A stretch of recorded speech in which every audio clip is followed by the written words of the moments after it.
आज के सत्र का पहला प्रश्न है, विवाह के पहले क्या क्या देखना चाहिए। प्राचीन नीति का एक श्लोक है, कन्या वरते रूपम माता वित्तम पिता श्रुतम बांधवा कुल मिच्छन्ति मिष्टान इतरे जना। यदि लड़के लड़कियों को चुनने के लिए अधिकार दे दिया जाए तो वो केवल रूप को चुनते हैं। माता की दृष्टि धन के ऊपर होती है कि हमारे होने वाले दामाद के पास में कितना धन है।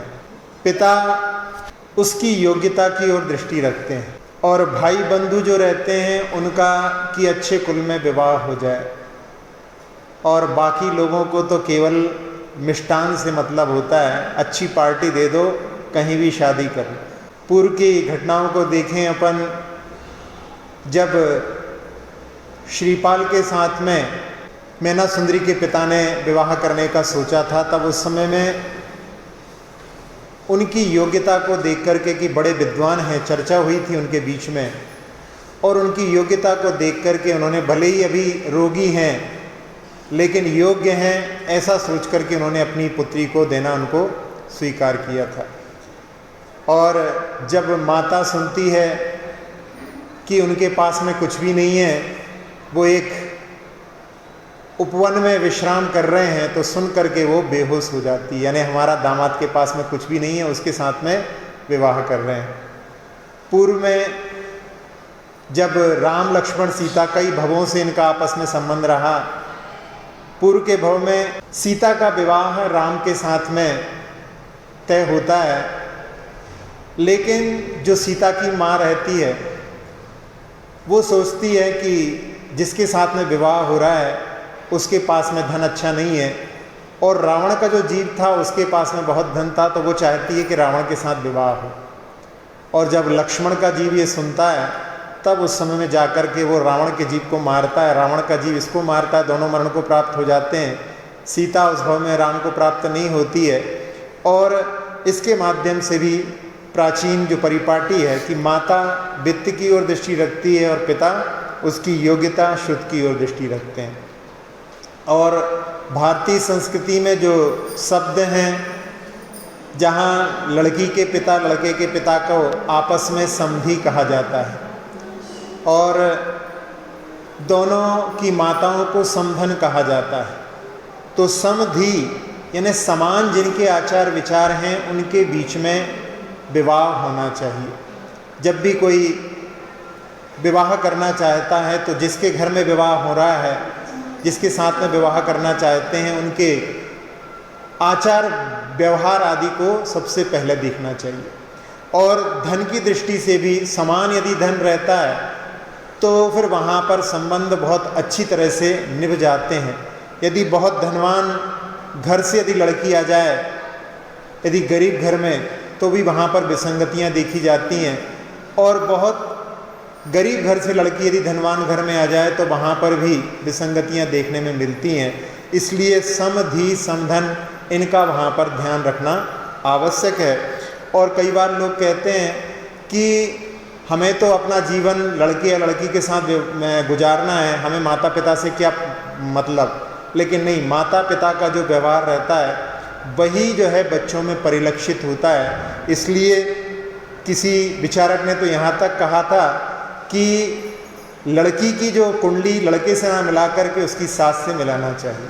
तो इसके माध्यम से केवल ये कहना चाहते हैं कि जहाँ पर उनके आचार विचार को देखा जाता है, वहाँ पर जो मेल होते हैं उनमें टिकाऊपन रहता है और वहाँ पर खुशियाँ भी रहती हैं। और जहाँ पर केवल रूप को देख कर के विवाह होता है, वहाँ पर बाद में कलह होती है, संघर्ष होता है। आचार्य सिंह ने भी इस पर एक हाइकू लिखा है, बिना विवाह, इसमें 5 अक्षर हैं, प्रवाहित हुआ क्या, इसमें 7 अक्षर हैं, धर्म प्रवाह। धर्म प्रवाह बना रहे इसलिए जो व्यक्ति है वो विवाह को स्वीकार करता है। और यदि हम समान जिनके साथ में आचार व्यवहार यदि नहीं है, उनके साथ में यदि हम विवाह नहीं करेंगे तो धर्म का प्रवाह कैसे प्रवाहित होगा। इसलिए धर्म प्रवाह सुरक्षित और अच्छी तरह से बना रहे इसलिए हमें जिनके आचार विचार समान हैं उन्हीं के साथ में विवाह करना चाहिए। अगला प्रश्न है, जैसे गजमोती की कथा में देव आकर के उनके लिए दर्शन की व्यवस्था कराए थे, आजकल ऐसा क्यों नहीं होता? चतुर्थ काल में जो घटनाएं घटती थीं वैसी घटनाएं आजकल क्यों नहीं घटती, ये प्रश्न रखा है। लेकिन ऐसा नहीं है, आजकल भी या कुछ वर्षों पूर्व भी ऐसी घटनाएं घटी हैं जिनको सुनकर के ऐसा लगता है कि ये भी दिव्य घटनाओं जैसी ही हैं। और जो पहले घटनाएं घटती थी उनमें जैसा समर्पण था, यदि वो घटनाएं आज नहीं घट रही हैं तो इसका मतलब है हमारे पास में वैसा समर्पण नहीं रहा है। लेकिन फिर भी हम देखें घटनाओं को, जैसे इस घटना में ही जहाँ पर कहा है, ये दर्शन कथा में गजमोती की कथा, जहाँ पर मनोवती की कथा आती है, कई दिनों तक बिना दर्शन के उसके दिन निकल जाते हैं और कोई व्यवस्था नहीं रहती उसको, ना तो दर्शन की व्यवस्था और ना गजमोती चढ़ाने की। उस समय में सौधर्म इंद्र की सभा लगती है और वहाँ पर वो कहते हैं कि वो धार्मिक धर्मनिष्ठा जो नारी है उसके लिए कोई व्यवस्था नहीं है। और उस समय में एक देव आकर के उनके लिए दर्शन की भी व्यवस्था बनाता है, गजमोती की भी व्यवस्था बनाता है और साथ ही साथ में आगे भी उनके जीवन के लिए अच्छी तरह से निर्वाह कर सकें उसकी भी व्यवस्था बनाता है। पूर्व में नेमिनाथ भगवान के उनके पूर्व की भी घटना आती है कि उन्होंने ऐसा संकल्प कर लिया था कि मैं अपने पिता जो भगवान बन चुके थे, केवली बन चुके थे, उनके दर्शन करके ही आहार करूंगा। और जब ये संकल्प करता है उसके पहले ही उनको निर्वाण की प्राप्ति हो गई थी। अब निर्वाण की प्राप्ति होने के बाद में उन केवली के दर्शन कैसे हो सकते थे? लेकिन वो वहाँ पर 8 उपवास के बाद में वहाँ धर्मेंद्र आकर के उनके लिए गंधकुटी की रचना करके उनको दर्शन कराता है। तो ऐसी जो घटनाएं पहले घटी थी, हम कुछ घटनाओं के बारे में जिक्र करें कि जो इस पंचम काल में भी घटी हैं। एक घटना है, आचार्य विमल सागर जी हुए हैं, उनकी दादी के जीवन की घटना है। उनकी दादी का विवाह जहाँ पर हुआ था उस गांव में जिन मंदिर नहीं था, जहाँ पर उनका मायका था वहाँ पर उनका संकल्प था कि हम दर्शन के बिना भोजन नहीं करेंगे। और उन्होंने, उनके परिवार वालों ने ऐसी जगह उसका विवाह कर दिया जहाँ पर जिनालय नहीं था। और वहाँ पर 3 दिन तक उस कन्या ने भोजन नहीं किए और वो कहती थी कि हम बिना दर्शन के भोजन नहीं करेंगे। 3 दिन निकल चुके थे और एक व्यक्ति वहाँ पर गाड़ी में एक प्राचीन प्रतिमा को लेकर के आकर के बाजार में बेच रहा था। कह रहा था कि किसी को चाहिए है तो ये प्रतिमा ले लो। और उस समय में वो 11 रुपए में प्रतिमा को बेचने के लिए, वहाँ पर पुराने ज़माने की बात कम से कम सोच सकते हैं अपन, 150 साल पुरानी तो घटना अवश्य होगी। उस समय में वो वहाँ पर 11 रुपए भी किसी के पास में देने के लिए नहीं थे। जो नई बहू आई थी उसी की पेटी से वहाँ से निकाल करके उन प्रतिमा के लिए वहाँ पर न्यौछावर के रूप में दिया और उनके गांव में उस प्रतिमा को वहाँ पर स्थापित किया। 3 दिन के बाद में उसका संकल्प पूर्ण हुआ और उसके वहाँ पर अन्न जल का ग्रहण हुआ। इसी प्रकार से एक घटना पंडित जगनमोहन लाल जी कटनी वाले बड़े पंडित जी के जीवन की भी है कि एक बार वो कहीं पन्ना के पास में किसी जंगल में गए थे और वहाँ पर उनको ऐसा लग रहा था कि आज भगवान के दर्शन नहीं हो पाएंगे, तो आज हमको उपवास करना पड़ेगा। और वो फिर भी सोचते हैं उस जंगल में कि मैं प्रयास करता हूँ कहीं पर जिन्हें भगवान के बिंब के दर्शन हो जाएं। और वो वहाँ पर थोड़ा बहुत घूम कर के देखते हैं तो एक जगह पर उनको वहाँ पर एक, जहाँ पर बहुत सारे पत्थरों का ढेर लगा हुआ था, उसमें उन्होंने देखा तो वहाँ पर एक प्रतिमा उनके लिए दिखाई दे गई। और जो धूल दूषित हो रही थी उन्होंने उसको साफ करके वहाँ पर अभिषेक आदि करके भी उनकी आराधना की। और उसके बाद में उसको वहीं पर सुरक्षित रख करके कि बाद में कभी आकर के इसको लेकर के यहाँ से जाएंगे। और बाद में जब वो पुनः वहाँ पर पहुँचते हैं तो वो वहाँ पर वो प्रतिमा उपलब्ध नहीं हुई। तो इस प्रकार की घटना उनके जीवन में भी घटी।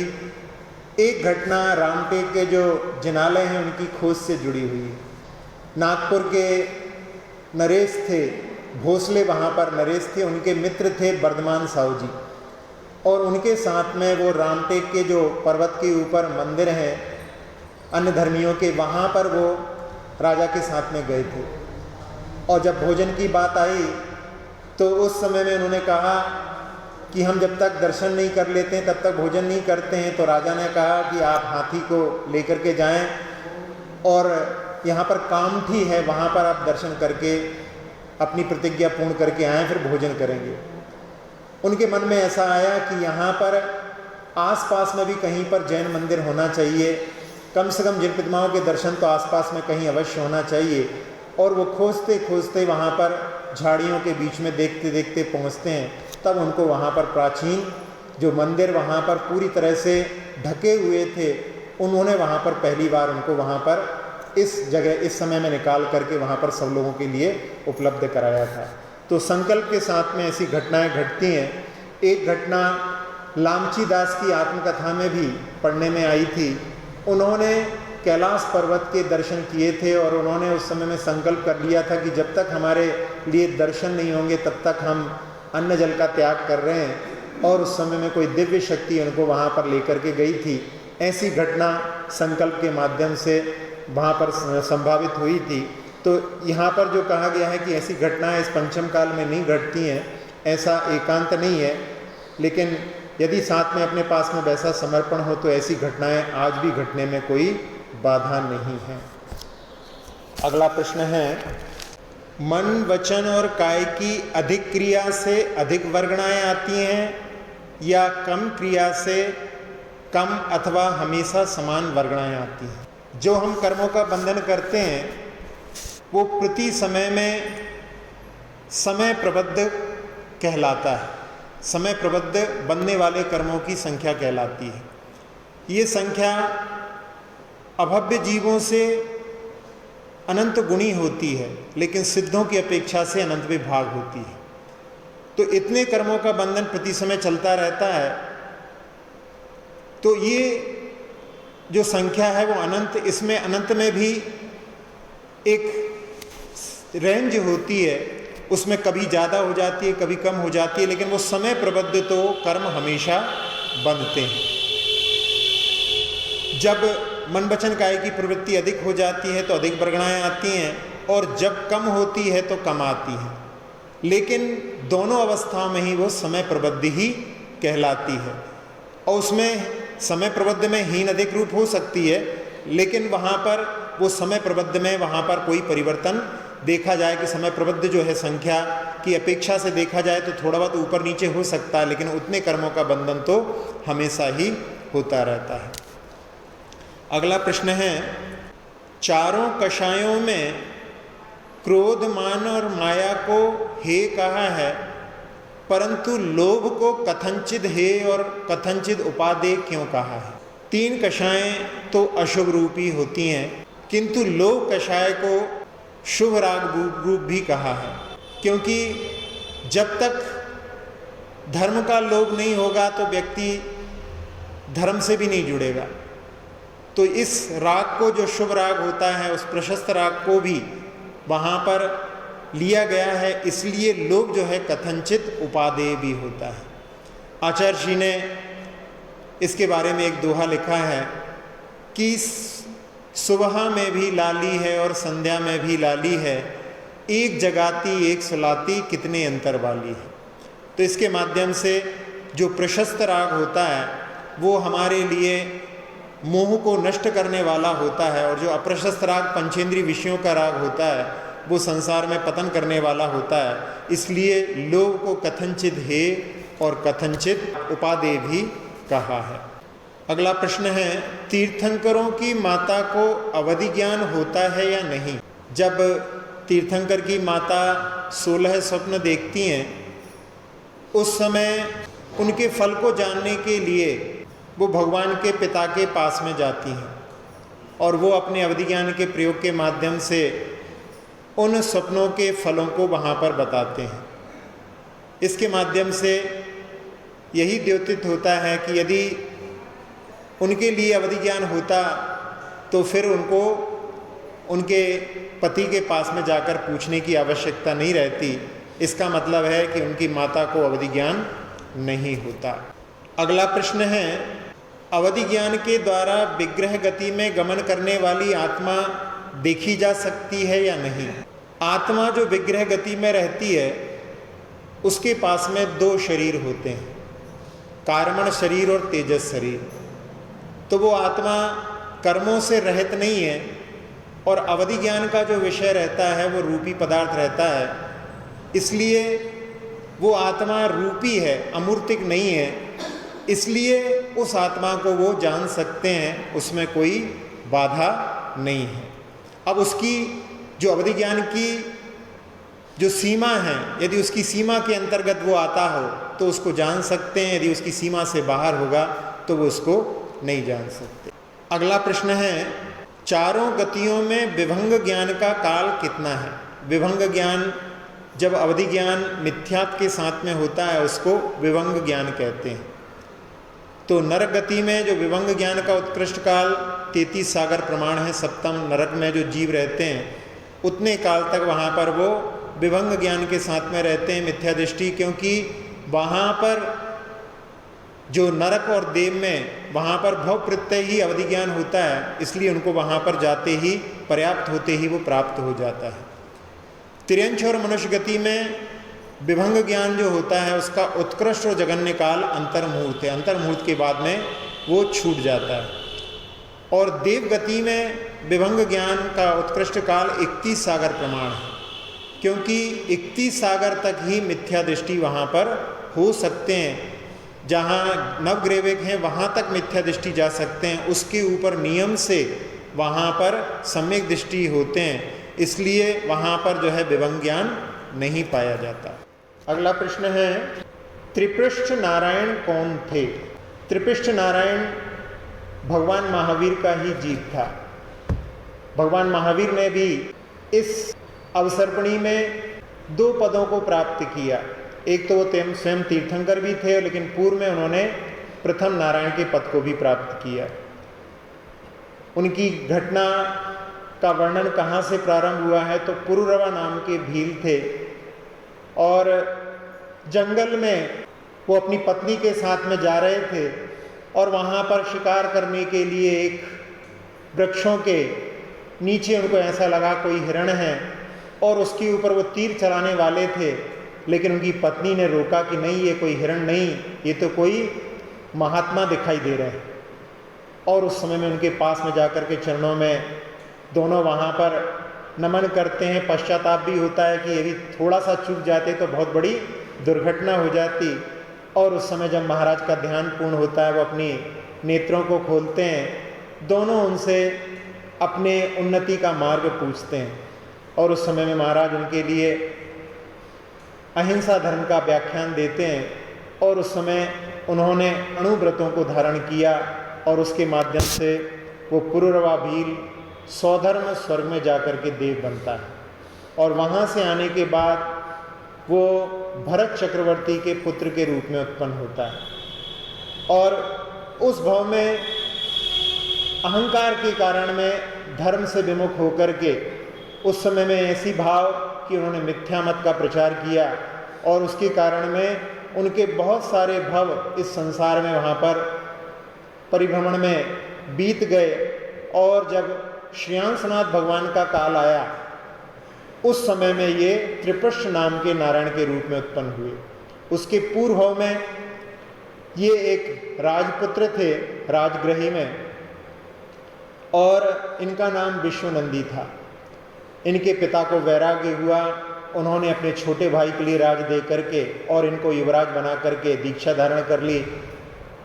और इनका एक चचेरा भाई भी था, एक उपवन इनके लिए बड़ा प्रिय था और उसी पर उसके चचेरे भाई की भी नज़र थी और वो चाहता था कि मुझे प्राप्त हो जाए। तो इन्होंने, इनके चाचा ने इनके लिए युद्ध के लिए भेज दिया और वो उपवन उनके लिए दे दिया। जब वो लौट करके आते हैं तो उस समय में उनको ज्ञात होता है और उस समय में वो अपने चचेरे भाई के साथ में वहाँ पर उसको प्राप्त करने के लिए जाते हैं, वो डर करके भागता है और इनके पास में ऐसी शक्ति रहती है कि बड़ी बड़ी पत्थर की शिलाओं को भी वो अपने हाथों से तोड़ देते थे। वो वहाँ से भाग जाता है और इनके मन में वहाँ पर उसके भय को देख करके वैराग्य उत्पन्न हो जाता है। ये दीक्षा धारण कर लेते हैं और वो व्यसनों के कारण में वहाँ से राज्य से निष्कासित होकर के भ्रमण करता हुआ एक नगरी में पहुँचता है और मुनिराज तब तक वृद्ध हो जाते हैं और एक गाय उनको गिरा देती है। और उस समय में वो उनका चचेरा भाई वहाँ पर हंसी करता है कि कहाँ गई वो शक्ति जहाँ अपने हाथों से प्रस्तर गिरा देते थे, पत्थर के बड़े बड़े खंडों को गिरा देते थे। और उस समय में उन मुनिराज के मन में प्रतिशोध के भाव के साथ में ऐसा भाव हुआ है कि अभी तो मेरी सामर्थ्य नहीं है, लेकिन ऐसी सामर्थ्य के साथ में मैं तुम्हें वहाँ पर फल चखाऊंगा। इस प्रकार के निदान के माध्यम से वो वहाँ पर स्वर्ग जाते हैं, लेकिन वहाँ से आने के बाद में नारायण के पद को प्राप्त करते हैं और जिसको उन्होंने वहाँ पर प्रतिशोध के साथ में कहा था वही वहाँ पर पृथ्वी नारायण के रूप में उत्पन्न होता है। और जैसा कि नियोग रहता है, वो नारायण अधोगति का पात्र बनता है और वहाँ से निकलने के बाद में तिर्यंच की पर्याय को प्राप्त करता है, क्योंकि सप्तम नरक से निकला हुआ जीव तिर्यंच ही बनता है। फिर उसके बाद में पुनः वो नरक में जाते हैं और वहाँ से पुनः निकल करके तिर्यंच की पर्याय ने सिंह की पर्याय को ही प्राप्त करते हैं। उस भाव में उनके लिए वहाँ पर दो मुनिराज अमितंजय और अमित गुण नाम के वहाँ पर उपदेश देते हैं। कहाँ तो आदिनाथ भगवान के उपदेश के माध्यम से उनके वहाँ पर अहंकार के कारण में ग्रहण की स्थिति नहीं थी, लेकिन यहाँ पर दो मुनिराजों के उपदेश के माध्यम से सिंह की अवस्था में वो सम्यक दर्शन प्राप्त करते हैं और 10 भववाद में वो वहाँ पर महावीर भगवान की पर्याय को प्राप्त करते हैं। तो पूर्व का जो पर्याय थी वो त्रिपक्ष नाम के नारायण की पर्याय थी, उसका वर्णन पूछा था। तो इस प्रकार से उनके वर्णन को अपन समझ सकते हैं। अगला प्रश्न है, कभी भारामल का परिचय दीजिए। अभी एक प्रश्न में गजमोती की कथा जो दर्शन कथा है उसका वर्णन आया था, तो ये कवि भारामल के द्वारा ही वो रचित है। ये फर्रुखाबाद के निवासी थे और भिंड में इनका प्रवास रहा। वहाँ पर इन्होंने 1756 ईस्वी में वहाँ पर काफ़ी रचनाएं की। उसमें एक चारु चरित, सप्तव्यसन चरित, दान कथा, शील कथा, दर्शन कथा, रात्रि भोजन कथा भी इनके छंदोबद्ध ग्रंथ हैं जो उन्होंने वहाँ पर रचनाएं की थी। अगला प्रश्न है, दक्षिण उत्तर प्रतिपत्ति क्या है? आगम में जो आचार्यों की परंपरागत उपदेशों को जो कि ऋजु और सरल होने के कारण में उनको दक्षिण प्रतिपत्ति कहा गया। ऐसा धवलाकार जो आचार्य वीरसेन स्वामी ने उनके लिए दक्षिण प्रतिपत्ति कहा है। और जो आगम में आचार्य परंपरागत उपदेशों से बाहर हैं उनको, जिनमें वहाँ पर अनऋजु होने के कारण में, कठिन होने के कारण में, उनको उत्तर प्रतिपत्ति कहा है। तो इस प्रकार से वीरसेन स्वामी ने उसको प्रधानता नहीं दी है और दक्षिण प्रतिपत्ति को प्रधानता दी गई है। ऐसी ये दक्षिण और उत्तर प्रतिपत्ति कहलाती। अगला प्रश्न है, 5 स्थावर में पृथ्वी, जल, अग्नि, वायु, वनस्पति ऐसा क्रम क्यों दिया गया है? पृथिव्यप तेजो वायु वनस्पत्या स्थावरा, ऐसा तत्वार सूत्र में दूसरे अध्याय का ये सूत्र आता है। इसमें पृथ्वी को सबसे पहले इसलिए रखा गया है कि पृथ्वी सब चीज़ों को आधार देती है। ये क्रम आचार्य अकलंग देव ने राजवार्तिक में बतलाया है। पृथ्वी का विरोधी है अग्नि, जो पृथ्वी को जला करके खाक कर देता है, और जल के माध्यम से उस अग्नि का बुझना होता है। तो पृथ्वी का उपकारी होने के कारण में जल को अग्नि के पहले ग्रहण किया गया है और उस अग्नि का समन जल के द्वारा होता है। और पृथ्वी और जल के बाद में जो पाक होता है, मटके आदि बनाने की प्रक्रिया होती है, वो अग्नि के माध्यम से होती है, इसलिए उसको अग्नि को उसके बाद में रखा है। और अग्नि का उपकारी वायु है, इसलिए उसके बाद में, उसका मित्र होने के कारण में वायु को बाद में रखा है। और वनस्पति की जो उत्पत्ति होती है उसके लिए सबकी आवश्यकता होती है। उसके लिए पृथ्वी भी चाहिए, जल भी चाहिए, और अग्नि भी सूर्य के ताप को भी चाहिए, और वायु भी चाहिए। इसलिए उसको सबसे आखिरी में रखते हैं। और सभी जीवों की अपेक्षा देखा जाए तो इनमें जो जीवों की संख्या होती है वो अनंत गुणी होती है, इसलिए वनस्पति को सबसे आखिरी में रखा है। अगला प्रश्न है, आचार्य के 36 गुण कौन कौन से होते हैं? आप लोग पूजा में पढ़ते हैं गुण 36, 25, 8, 20, उसमें आचार्य के 36 गुण होते हैं। तो उसमें 12 तप 10 धर्म युक्त पालें पंचाचार, षड आवश्यक त्रैगुप्ति गुण आचार्य पदसार। इसमें 12 तपों के बारे में, जिसमें 6 बाह्य तप होते हैं, 6 अभ्यंतर तप होते हैं। उन 6 बाह्य तपों में अनशन, ऊनोदर, वृत्ति परिसंख्यान, रस परित्याग, काय क्लेश, विवेक संयासन और काय क्लेश, ऐसे 6 बाह्य तप होते हैं। और 6 अभ्यंतर तपों में प्रायश्चित, विनय, बाह्यव्रत, स्वाध्याय, विसर्ग और ध्यान, इस प्रकार से 12 तप।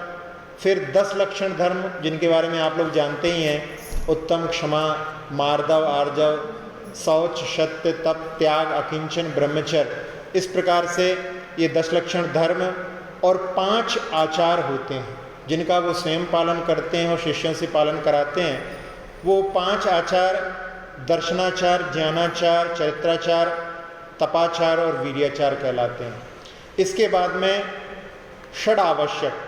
अब ऐसे में लगेगा कि षड आवश्यक जो साधुओं के भी हैं वही आचार्यों के हैं, तो इसमें क्या विशेषता है?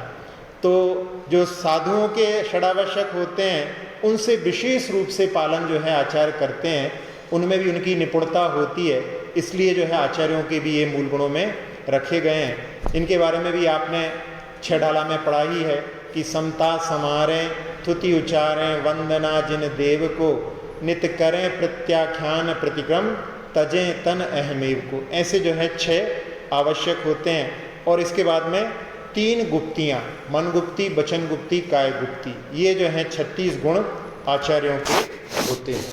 अगला प्रश्न है, संयत, असंयत और संयता संयत की कितनी संख्या है? समस्त जीव संख्या के अनंत बहुभाग प्रमाण असंयत हैं, यानी चौथे गुणस्थान से नीचे नीचे वाले जो है सारे असंयत के उसमें आते हैं, तो वहाँ पर अनंत बहुभाग में ये आ जाते हैं। अर्थात समस्त जीव राशि के अनंतवे भाग प्रमाण संयत, संहिता से जीव मिलकर के हैं। और उनमें संहिता से जीव जो होते हैं तिरंचों की अपेक्षा से असंख्यात होते हैं। और जो संहिता सहित मनुष्य की अपेक्षा से देखें तो वो केवल मात्र संख्यात होते हैं, उनकी संख्या 13 करोड़ होती है। और समस्त संयतों की संख्या का योग जो जय में बोला जाता है 3 कम 9 कोटि, वो वहाँ पर छठे गुणस्थान से लेकर के और 13वें गुणस्थान तक के वहाँ पर जो भगवान हैं वो भी इसमें सम्मिलित होते हैं। ये संख्या वहाँ पर संयतों की होती है।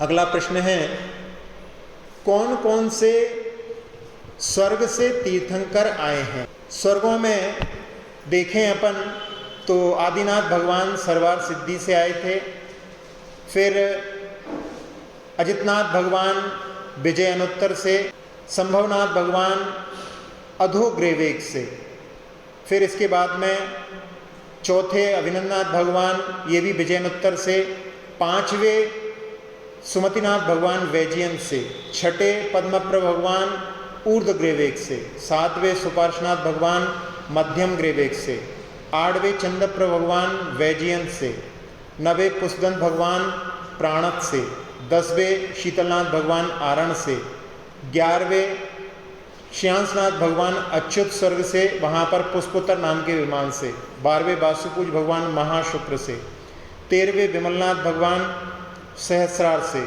14वें अनंतनाथ भगवान पुष्पोत्तर विमान से, 15वें धर्मनाथ भगवान सरवार सिद्धि, 16वें शांतिनाथ भगवान भी, 17वें कुंथुनाथ भगवान भी सरवार सिद्धि से, 18वें अरनाथ भगवान जयंत से, 19वें मल्लीनाथ भगवान अपराजित से, 20वें मुनीश्वरनाथ भगवान प्राणत से, 21वें नवीनाथ भगवान भी अपराजित से, 22वें नवीनाथ भगवान जयंत से, पार्श्वनाथ भगवान प्राणत से और महावीर भगवान भी अच्युत के पुष्पोत्तर विमान से आए थे। अगला प्रश्न है, त्रिलोक मंडन कौन था? त्रिलोक मंडन एक हाथी था पूर्व भाव में, जिसकी अपन शुरुआत देखें तो जैसे अभी बताया था कि महावीर भगवान का जो जीव मारीच की अवस्था में था, उस समय में भी ये त्रिलोक मंडन का जीव भी वहाँ पर था। ये दो राजपुत्र थे और उस समय में मरीचि के माध्यम से वहाँ पर मिथ्या मत में वहाँ पर प्रभावित होकर के इन्होंने भी अपने संसार को वृद्धिंगत किया और उसके माध्यम से इन्होंने अपनी कई भवों को वहाँ पर त्रिंचों की पर्यायों में बिताया। एक राजपुत्र के रूप में उत्पन्न हुआ और दूसरा भाई वो वहाँ पर पुरोहित के रूप में उत्पन्न हुआ। तापसी के दर्शन करने के लिए जाते हैं और रास्ते में उनको एक अभिनंदन नाम के मुनिराज के दर्शन होते हैं। उनके पास में जाते हैं, वो कहते हैं कि तुम्हारे दादा मर कर के कहाँ गए हैं? तो कहने हमको मालूम नहीं है। तो कहते तुम जहाँ जा रहे हो वो पंचाग्नि तप तपने वाले तापसियों के पास में जो लकड़ियाँ रखी हैं जिनको वो वहाँ पर जलाने वाले हैं, उसी में वो जा कर के सर्प के रूप में उत्पन्न हुए हैं। और वो लोग जाते हैं वहाँ पर देखते हैं तो वहाँ पर उनको वो दिखाई दे जाते हैं। तो उस समय में राजा की धर्म में रुचि हो जाती है और वो दीक्षा लेने का भाव करता है। उस समय में पुरोहित उसको कि अपना तो मूल धर्म ये है, अपने को इसी का पालन करना चाहिए और आगे अपन इसी मार्ग पर आगे बढ़ेंगे, ऐसा सोच करके उनको वहाँ पर बहला करके आगे नहीं बढ़ने देते। और उस समय में जो राजा की रानी रहती है वो वहाँ पर सोचती है कि लगता है इनको हमारा दुराचार ज्ञात हो गया है, इसलिए दीक्षा लेना चाहते हैं। और उस समय में उनको विष दे करके वो दोनों को वहाँ पर मार देती है। फिर दोनों वहाँ पर कई भवों में भटक करके आगे चल करके जो पुरोहित का जीव रहता है वो वहाँ पर एक सेठ के रूप में उत्पन्न होता है और जो राजा का पुत्र रहता है, जो राजा के रूप में रहता है, वो उनके पुत्र के रूप में उत्पन्न होता है। वो सेठ वहाँ पर अपने पुत्र को, जैसे यहाँ पर पुरोहित धर्म के मार्ग पर आगे नहीं बढ़ने देता, वैसा ही वहाँ पर वो अपने पुत्र के लिए वहाँ पर धर्म के मार्ग पर आगे नहीं बढ़ने देता। एक ऐसा महल बनवाता है जहाँ से उसको निकलने नहीं देता। एक बार वो देवों के आगमन पर वहाँ पर उनके नाद को सुनता है तो वो वहाँ पर निकलने का प्रयास करता है, लेकिन सीढ़ी पर ही उसको वहाँ पर सर्प डस लेते हैं और उसके माध्यम से फिर उसका वहाँ पर संसार में भटकना होता है। और फिर उसके बाद वो आगे चल कर के एक चक्रवर्ती के पुत्र के रूप में उत्पन्न होता है और उस समय में चक्रवर्ती भी उसके लिए वहाँ पर वो वैराग्य के भाव रखता है। तो चक्रवर्ती उसका विवाह कई कन्याओं के साथ में करा करके उसको फिर वहाँ पर उसी मार्ग पर आगे बढ़ा देता है और वहाँ से वो आखिरी समय में वहाँ पर संलेखना आदि करके स्वर्ग जाता है। और फिर स्वर्ग से आने के बाद में वो जीव भरत के रूप में उत्पन्न होता है जो राम के भाई के रूप में थे। और ये जो जीव था पुरोहित का जीव, ये संसार में भ्रमण करके एक विप्र के यहाँ पर पुत्र के रूप में उत्पन्न होता है। लेकिन उस समय में बड़ा उद्दंड रहता है, उसके उल्हाने घर में रोज आते हैं और उसके कारण में इसके माता पिता घर से निकाल देते हैं। बहुत समय के बाद में ये लौट करके अपने घर आता है जब तक माता पिता वृद्ध हो जाते हैं और पानी पीने के लिए वहाँ पर कहता है तो वहाँ पर माता पानी पिलाते पिलाते रोने लगती है कि इतना बड़ा तो लड़का हमारा भी हो गया होता। तो उस समय में वो कहता है कि मैं ही तुम्हारा लड़का हूँ, पहले जो है निकाल दिया था लेकिन वहाँ पर बाद में उसको रख लेते हैं। लेकिन वो व्यसनों में लिप्त रहने के कारण उसकी पूर्ति के लिए एक राजा के घर में चोरी करने के लिए जाता है और वहाँ वो जब चोरी करने जाता है तो राजा और रानी के संवाद को सुनता है। राजा अपनी रानी से कह रहे थे कि मैं कल सुबह दीक्षा लेने के लिए जा रहा हूँ और तुम शोक नहीं करना, यदि तुमसे बने तो इस मार्ग पर चलना, नहीं तो अपने घर में ही रह कर के धर्म ध्यान करना। ऐसे जब इसके वहाँ पर ये वाक्य उसके कान में पड़ते हैं तो उस समय सोचता है कि देखो ऐसा वैभव इनके पास में है और इसके बाद में भी इसको छोड़ने के लिए तैयार हो रहे हैं। मेरे पास में कुछ भी नहीं है लेकिन फिर भी मैं कितना पाप में आसक्त हूँ, ऐसा वो सोच करके मन में उसके भी वैराग्य उत्पन्न हो जाता है और वो वहाँ पर दीक्षित हो जाते हैं। और दीक्षित होने के बाद में एक जगह पर एक मुनिराज जिन्होंने 4 महीने का वर्षा योग में उपवास किया था, और उस समय में वो वहाँ से जैसे ही चतुर्मास पूर्ण होता है वो वहाँ से चले जाते हैं, और उस नगर के लोग जो उन्होंने एक पर्वत के ऊपर वहाँ पर वर्षा युग स्थापित किया था, दूर से देखते थे उनको, और ये मृदुमती नाम के महाराज जो है वहाँ पर पहुँच जाते हैं, तो वो गांव के लोग समझते हैं कि यही वो महाराज हैं, और उनकी खूब आराधना खूब पूजा करते हैं। उस समय में वो वहाँ पर ये नहीं बताते कि मैं वो मुनिराज नहीं हूँ, और उसके कारण में उस समय में उन्होंने आयु बंधन कर लिया था, इसलिए वहाँ उस समय में तो वो जो है 5वें स्वर्ग में जाते हैं, लेकिन वहाँ से च्युत होने के बाद में वो त्रिलोक मंडन नाम के सल्लकी वन में, जो शिखर जी के पास वन है, वहाँ पर हाथी की पर्याय को प्राप्त होते हैं। और उस पर्याय में रावण का जो जीव रहता है उनको वहाँ पर बंधन में डाल करके पकड़ लेता है, और बाद में जब रावण का वध हो जाता है तो ये इन राम के पास में पहुँच जाता है, और एक दिन वो क्षोभ को प्राप्त होकर के अपने जितने बंधन हैं उनको तोड़ करके वहाँ से भागता है, और बहुत सारी जहाँ पर हिंसा जैसी करता है, लेकिन जैसे ही वो भरत को देखता है और वो बिल्कुल शांत हो जाता है।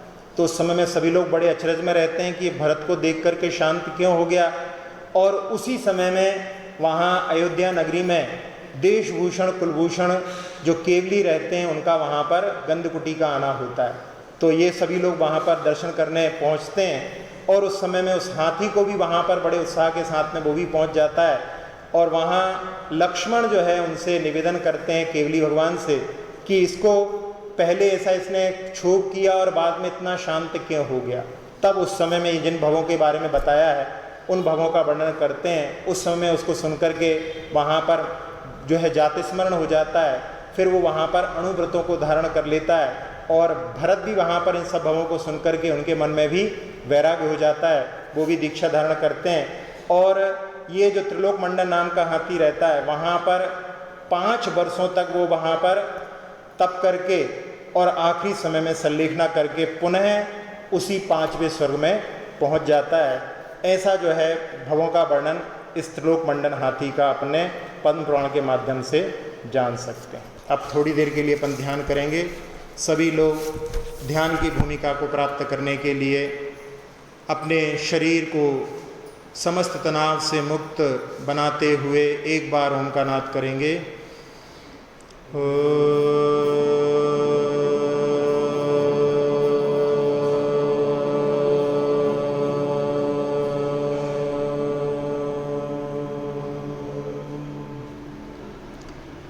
प्रणव मंत्र के माध्यम से मन पूरी तरह से शांत हो चुका है। अपने मन रूपी पंछी को उड़ान देते हुए पहुंचते हैं उस क्षेत्र पर जहां से कुलभूषण देशभूषण केवली ने निर्वाण को प्राप्त किया है। कुंथल गिरी का वो पवित्र क्षेत्र जहाँ पर्वत पर हरित वर्ण की कुलभूषण देशभूषण केवली की अति मनोज्ञ प्रतिमाएं, जिनके दर्शन कर यात्रीगण आनंद की अनुभूति, अपनी आत्मानुभूति की शरण में जाते हैं। ये वो क्षेत्र है जहाँ से आचार्य शांति सागर जी महाराज ने भी अपने अंतिम समय में संलेखना के माध्यम से स्वर्ग की ओर प्रस्थान किया था। 36 दिन तक उनकी संलेखना उस क्षेत्र पर और आखिरी समय में उन्होंने उपदेश भी दिया था। उनका उपदेश भी उस क्षेत्र पर वहाँ पर लिखा हुआ है। उस पवित्र क्षेत्र की ऊर्जा उन शांति सागर जी महाराज, जिन्होंने जो श्रमण परंपरा सुप्त जैसी हो रही थी उन्होंने पुनः जागृत किया था। ऐसे शांति सागर जी महाराज को, जिन्होंने सबसे ज़्यादा उपवास किए हैं अभी वर्तमान की अपेक्षा से, ऐसे शांति सागर जी महाराज को स्मरण करते हुए उनके आशीष ऊर्जा और उस सिद्ध क्षेत्र की ऊर्जा को अपनी ओर आह्वान करने के लिए ओम का नाद करेंगे।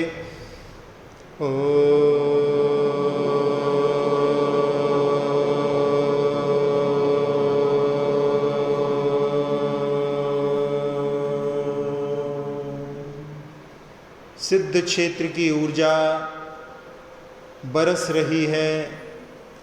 उसने मस्तिष्क को, नेत्रों को, नासिका को, मुख को, कर्ण को,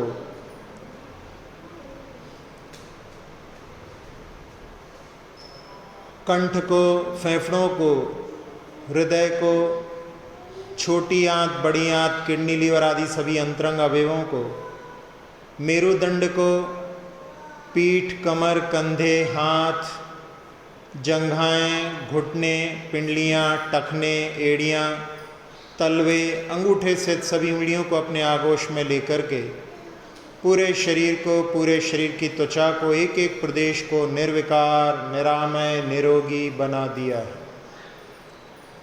सिद्ध क्षेत्र की ऊर्जा का लाभ जैसा हमने प्राप्त किया, सारे संसार को मिले। सारे संसार के जीव अपने अपने दुखों से, शोकों से, रोगों से मुक्त हों, ऐसी भावना से उस ऊर्जा को अपने दोनों हाथों से पूरे लोक में फैलते हुए देखें। सुखी रहें सब जीव जगत के, कोई कभी ना घबरावे। सुखी रहें सब जीव जगत के, कोई कभी ना घबरावे। सुखी रहें सब जीव जगत के, कोई कभी ना घबरावे। पूरे संसार में शांति का वातावरण बनता जा रहा है। पुनः उस सिद्ध क्षेत्र कुंथलगिरी को निहारते हुए आचार्य शांति सागर जी महाराज को स्मरण करते हुए विराम।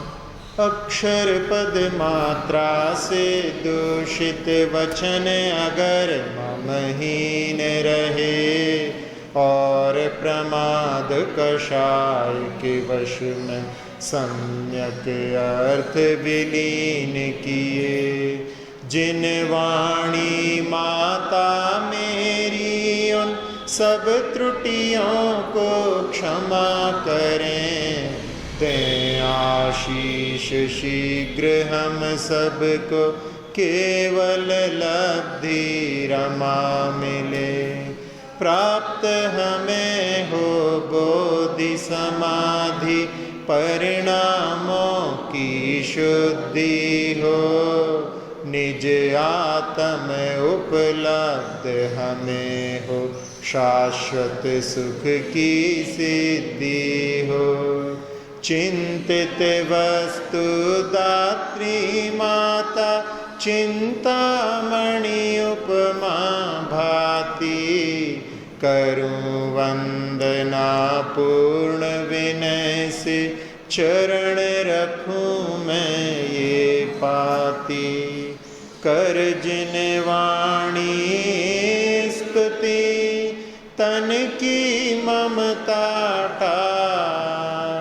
महामंत्र का जाप अब सभी जपें नव बार।